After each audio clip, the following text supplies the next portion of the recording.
Times news channel देखे आप सभी दर्शकों का बहुत बहुत स्वागत है। मैं हूं रमनदीप कौर। इस वक्त की बड़ी खबर आ रही है प्रयागराज से। क्या है पूरा मामला, देखने के लिए बने रहिए हमारे साथ। संगम नगरी प्रयागराज किन्नर अखाड़े ने सोमवार को माघ मेले में लगने वाले शिविर के लिए भूमि पूजन किया। ओल्ड जीटी रोड संगम लोअर चौराहे पर लगने वाले शिविर में उत्तर प्रदेश किन्नर वेलफेयर बोर्ड की वरिष्ठ सदस्य और किन्नर अखाड़े की प्रदेश अध्यक्ष महामंडलेश्वर कौशल्यानंद गिरी और किन्नर अखाड़े प्रयागराज की महामंडलेश्वर कल्याणी नंद गिरी ने भूमि पूजन किया। किन्नर अखाड़े की महामंडलेश्वर कौशल्यानंद गिरी ने कहा कि किन्नर समाज का अंग है और किन्नर माघ मेले में शामिल होकर ये संदेश देना चाहते हैं कि किन्नरों का भी सनातन धर्म में अस्तित्व था और आगे भी रहेगा।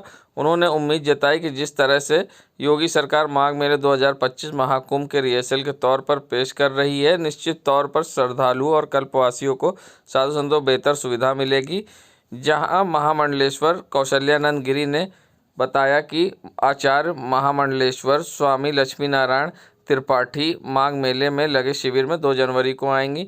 वे पूरे माघ मेले में रहकर कथा, हवन और भंडारे में शामिल होंगी। उनके मुताबिक शिविर में सामाजिक जागरूकता के कई कार्यक्रम आयोजित होंगे, जिसमें बड़ी संख्या में देश और प्रदेश के लोग शामिल होंगे।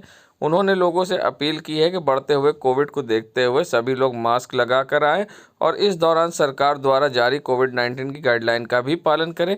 ऐसे में क्या कुछ कहना है उनका इस पूरे मामले पर, आइए सुनाते हैं आपको। श्री महाकाल, सबसे पहले तो हर साल के भांति आज हम लोग ने माघ मेला में जो किन्नर अखाड़ा की भूमि है उसका हम लोग ने पूजा किया और हम लोग का यही, हम लोग हर साल भांति ही इस साल भी माघ मेले में किन्नर अखाड़ा का शिविर लगेगी और इस शिविर में हवन होगी और हम लोग रोज़ गंगा मैया से स्नान करेंगे और गंगा मैया से यही प्रार्थना करेंगे कि जो हमारा देश है और तरक्की करे और आगे बढ़े और जनमानस में सुख शांति बना रहे, यही हमारा मेन उद्देश्य रहेगा। और हम लोग इस शिविर में हम लोग पूजा पाठ करते हैं, हवन पूजा करते हैं, तो इससे यही संदेश देना रहता है कि विश्व की शांति के लिए और विश्व कल्याण के लिए, आज भी आप लोग मंत्र में सुने होंगे कि विश्व कल्याण के लिए, तो इसके लिए हम लोग ने आज पूजा किए। और जितने भी बहुत बाहर से श्रद्धालु लोग आते हैं, यहाँ पे बहुत आस्था है हम सनातनियों के लिए गंगा मैया से, तो गंगा मैया से हम यही कामना करते हैं कि जो फिर से आया है कोरोना के गाइडलाइन भी पालन हो रहा है, इसी कारण हम लोग सभी, हमारे किन्नर बच्चे और हम लोग किन्नर महामंडलेश्वर सभी आज हम लोग ने मास्क भी लगाया है। तो हम सभी श्रद्धालु से यही कहेंगे कि आप लोग आइए माघ मेले में, माघ मेले के लुत्फ़ उठाइए, मगर आप लोग जो सरकार के जो गाइडलाइन है कोरोना के उसको ज़रूर पालन करिए, मास्क लगाइए और थोड़ा सा आप लोग दूरी बनाए रखिए। यही मेरा आप सभी से अनुरोध है और गंगा मैया आप सभी का कल्याण करे, यही मैं गंगा मैया से कामना करती हूँ। किन्नर अखाड़े को मेन तो हम लोग मुख्य धारा में जुड़ के समाज को ये संदेश देना चाहते हैं कि समाज में हम लोग रहते हैं और समाज के एक अभिन्न अंग है। इसी के तहत सनातन धर्म में भी हमारा अस्तित्व था और है और रहेगा।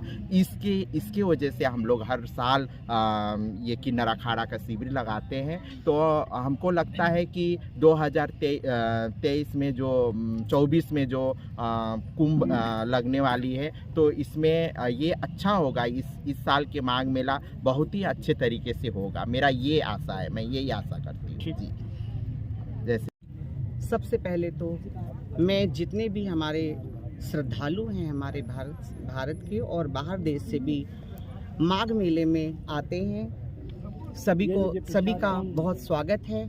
और इस बार हमने यहाँ पे भूमि पूजन किया है माँ गंगा की धरती पे अपने किन्नर अखाड़े के लिए। और हमारा किन्नर अखाड़ा तो एक अद्भुत है, जैसे हर बार अखाड़ा यहाँ लगता है और हर चीज़ नई होती है और श्रद्धालुओं के दिल में किन्नरों के प्रति बहुत आस्था है। अपने बहुत ढेर सारे दुख लेके वो हमारे पास आते हैं और हम लोग दिल से उनके लिए आशीर्वाद देते हैं। हमारे शरीर का एक एक रोंवा आशीर्वाद देता है कि औलाद वाले खुश रहें, माँ गंगा हर किसी का दुख हर लें, यही हमारी कामना है। और इस साल भी जितने भी यहाँ पे शाही स्नान पढ़ते हैं जो भी, वो हम लोग सब सारे शाही स्नान यहाँ पूरे किन्नर अखाड़े के जितने भी महामंडलेश्वर और जितने भी संत हैं सभी मिल के करेंगे।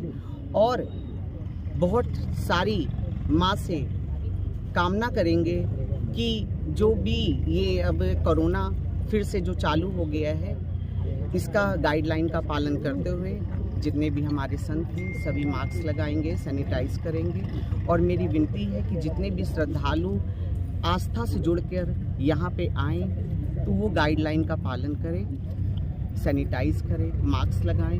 कि गवर्नमेंट हर चीज़ यहाँ पे इतना मुफ्त करती है तो उसका ध्यान रख करके स्नान करें। और जितने भी हमारे किन्नर अखाड़े के संत हैं हर साल एक नया कार्यक्रम करते हैं, तो इस बार भी बहुत रहेगा और आप सभी का स्वागत है, वेलकम है। आप आइए। और हमारे यहाँ यज्ञ और जैसे कि नृत्य होता है और भक्ति सॉन्ग है, बहुत सारे ऐसे कार्यक्रम होते हैं, तो आप सभी का स्वागत है, आइए यहाँ पे। इस बार विशेष कार्यक्रम होंगे और इस बार तो विशेष इसलिए होगा कि पता चला है कि योगी सरकार जी ने, जो हमारे सनातनी हैं योगी जी, उन्होंने जैसे कुंभ का जो कुंभ में होगा वो इस साल कुछ रिहर्सल के लिए कुछ तैयारी उन्होंने करी है। वो तैयारी आपको दिखेगी आगे, जो भी कुछ ऐसा कुछ होगा वो दिखेगा, क्योंकि जब दिखेगा जब भी आप जानेंगे। तो आप सभी का स्वागत है। और इस बार हम लोग ने भी बहुत सबने मिल के तैयारी करी है। जितने भी हमारे यहाँ किन्नर बच्चे खड़े हैं सबकी तरफ से आपका स्वागत है। बोलो बेटा, नमः पार्वती पते हर हर महादेव। संगम नगरी प्रयागराज पहुंचे UP Covid vaccine brand ambassador doctor Suryakant ने, जहां कोरोना के नए वेरिएंट BF.7 को लेकर बताया कि एक वेरिएंट ओमिक्रॉन का जो भी है फ़िलहाल ख़तरनाक उतना नहीं है और पैनिक होने की ज़रूरत नहीं है। लोगों को मास्क लगाना चाहिए और गाइडलाइन का पालन करना चाहिए। साथ ही उन्होंने जिन्होंने वैक्सीन सुई लगवाने के डर से नहीं लगवाई है उनके लिए भी एक खुशखबरी दी है। उनका कहना है भारत बायोमेट्रिक की तरफ से एक वैक्सीन लॉन्च की गई है जो DNA को लेकर बनाई गई है। इससे सुई लगवाने की ज़रूरत नहीं है, सिर्फ नाक में स्प्रे करना होगा और जिससे वैक्सीन की डोज लग जाएगी। और सबसे बड़ी बात है ये वैक्सीन बहुत ही सस्ती है। ऐसे में क्या कुछ कहना है इस पूरे मामले पर डॉक्टर सूर्यकांत का, आइए सुनाते हैं आपको। देखिए, कोरोना का जो नया वेरिएंट आया है, ये जो पुराने हमारे सेकेंड वेव के बाद थर्ड वेव में, सो कॉल्ड थर्ड वेव जो थी, उसमें जो ओमिक्रॉन सा आपने सुना होगा, तो ओमिक्रॉन का ही एक परिवर्तित रूप है।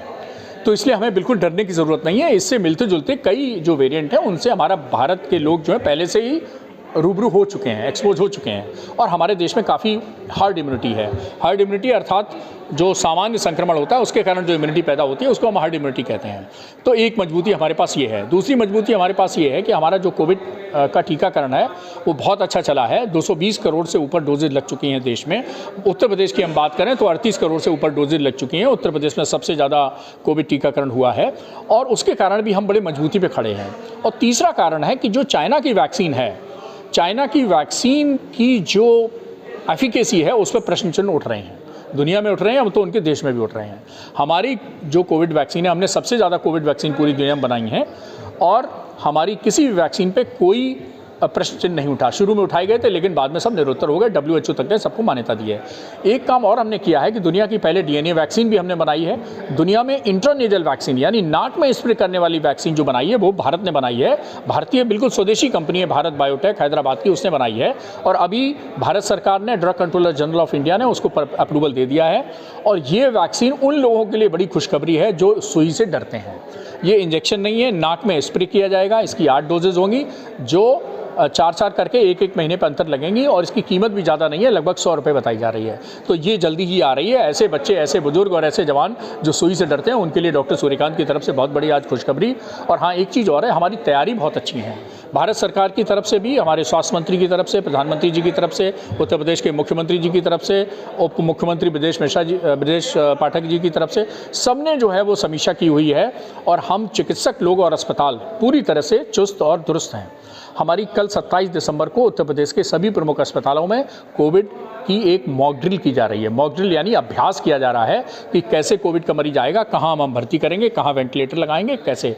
तो सब तैयारी पूरी है। हमारे उत्तर प्रदेश में 500 से ऊपर अब ऑक्सीजन प्लांट हैं जो कि फंक्शनल हैं। तो बहुत बड़ी मात्रा में ऑक्सीजन भी उपलब्ध है, वेंटिलेटर उपलब्ध है, आईसीयू उपलब्ध हैं, डॉक्टर्स उपलब्ध हैं, ट्रेंड डॉक्टर हैं, ट्रेंड नर्सेज हैं, ट्रेंड पैरामेडिकल स्टाफ हैं। हम सब पूरी तरह से तैयार हैं और मुस्तैद हैं। लेकिन हाँ, जनता के लिए मैं चाहूँगा कि जब घर से बाहर निकलें तो कोविड अप्रोप्रिएट बिहेवियर का पालन करें।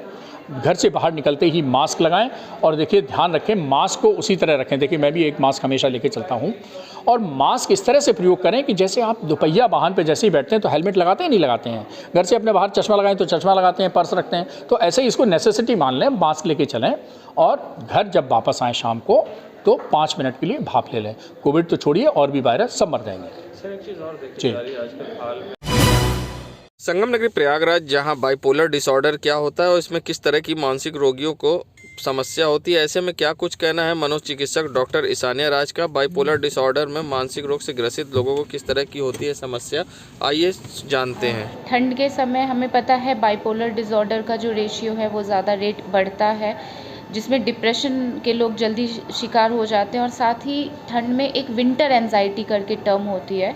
हम ठंड में एक अलग से एंजाइटी को महसूस करते हैं और ये एंजाइटी क्या करता है, कभी कभी हमारे अंदर फिजियोलॉजिकल चेंजेस भी लेकर के आता है। कुछ लोगों को ज़्यादा ठंड लगेगी तो उनकी दिल की धड़कन तेज़ होने लगेगी, कुछ की सांस की गति जो है वो बहुत ज़्यादा जल्दी चलने लगेगी और कुछ लोग तो बहुत ही ज़्यादा बेचैनी का अनुभव करेंगे। उन्हें लगेगा वो सांस नहीं ले पाएंगे, उन्हें दिल का दौरा हो जाएगा। तो कभी कभी इसके लिए हम मन से भी कमज़ोर होते हैं, तैयार नहीं होते हैं। उसकी वजह से भी ठंड हमारे मन मिजाज को प्रभावित करती है और इसमें जो हमारे बायोलॉजिकल फंक्शंस होते हैं, जिसमें नींद होती है, भूख होता है, हमारा सेक्स ड्राइव होता है, ये भी धीरे धीरे लो होने लगता है, यानी उसमें कमी होने लगती है। ठंड में या तो व्यक्ति बहुत कम खाने लगेगा या फिर आप उसको देखेंगे कि सोने में वो बहुत उलझन सा महसूस करेगा, वो भी विंटर एंजाइटी के अंतर्गत ही आती है। और कभी कभी हम बहुत ज़्यादा ठंड को एक्सपोज कर लेते हैं, मतलब हम कैप नहीं पहन रहे हैं या हम गर्म कपड़े नहीं पहन रहे हैं, अपने आप को ढक के सो भी नहीं रहे हैं। तो जब शरीर के तापमान में गिरावट होती है तो ऐसी चीज़ें हमारे मन की परेशानियों को या तो बढ़ा देती है या फिर उसमें एक असंतुलन की स्थिति पैदा कर देती है। तो बचाव के लिए कोशिश करें कि कहा जाता है मन और शरीर का रिश्ता होता है, तो अपने आप को मन से आपको स्ट्रॉन्ग बनाना है तो शारीरिक रूप से भी आप एक्टिव रहिए। बाहर निकलिए तो जैसे हम गर्मी में बाहर निकलते हैं तो हम ध्यान रखते हैं कि छतरी हो, हमारे पास में पानी का बॉटल हो, उसी तरीके से आप कोशिश कीजिए कि गर्म पानी आप अपने साथ रखें, अपने आप को पूरी तरीके से ढक के बाहर जाएं मौसम के अनुरूप और चलते फिरते रहें, एक जगह बैठे ना रहें। डाइट भी ऐसी लें जो कि आपको अंदर से गर्म रखे, ऐसा ना कि ठंड में हम ठंडी चीज़ें ही ज़्यादा खा रहे हैं या पी रहे हैं। और कोशिश कीजिए कि सोने का भी एक निश्चित समय बनाएं, एक ही समय पे सोइए और अगले दिन भी उसी समय जगिए और जगने के ठीक बाद आप एक्सरसाइज वगैरह ज़रूर कीजिए। संगम नगरी प्रयागराज जहां भारत में कोरोना वायरस के नए वेरिएंट ओमिक्रॉन BF7 ने दस्तक दी है, जिसके बाद केंद्र व प्रदेश सरकार ने गाइडलाइन जारी की, जिसके बाद रेलवे ने भी गाइडलाइन जारी कर लोगों से कोविड गाइडलाइन का पालन करने की बात कही। जिसके बाद रियलिटी चेक करने प्रयागराज जंक्शन हमारी टीम पहुंची तो वहां पर लोग बिना मास्क के दिखाई दिए। सभी यात्री बिना मास्क के आते जाते दिखाई दिए, मानो जैसे उनमें कोरोना का ना खौफ था और ना ही किसी तरह का भय। ऐसे में लोग बिना मास्क के यहाँ घूमते दिखाई दिए और ना ही सोशल डिस्टेंसिंग थी। एक बार फिर प्रयागराज कोरोना की चपेट में होगा। रियलिटी चेक में प्रयागराज जंक्शन फेल नज़र आया और लोग बिना मास्क के घूमते फिरते यात्री दिखाई दिए। संगम नगरी प्रयागराज ये नज़ारा है सिविल लाइन हनुमान मंदिर पुलिस चौकी का, जहां आप देख सकते हैं पुलिस चौकी के सामने से डग्गा मार वाहन संचालित हो रहे हैं और नियम कानून को ताक पर रखकर सीएम योगी के आदेश के बावजूद पुलिस चौकी के सामने से ही डग्गा मारे बसें संचालित हो रही हैं और ना ही कोई इनको रोकने वाला है ना टोकने वाला है। सिविल लाइन बस स्टैंड के बाहर से अवैध डग्गा मार बसें व टैक्सी संचालित होती हैं, जिससे परिवहन विभाग को लाखों रुपए का चूना लगता है और जिम्मेदारों की लापरवाही के कारण लोग यहाँ यहाँ सर आने जाने में परेशानी का सामना भी करना पड़ता है। कई बार बस से मालिक अपने मनमाने तरीके से उनसे किराया भी वसूलते हैं, जिससे कई बार विवाद भी होता है। मगर जिम्मेदारों की लापरवाही कहे या अनदेखी, जिसके कारण यहाँ पर किस तरह से अवैध डग्गा मार बसें संचालित हो रही हैं और क्यों इस पर रोक नहीं लग पा रही, जबकि सीएम योगी का सख्त आदेश है, उसके बावजूद इस पर अंकुश क्यों नहीं लगाया जा रहा है, ये अपने आप में एक बड़ा सवाल है।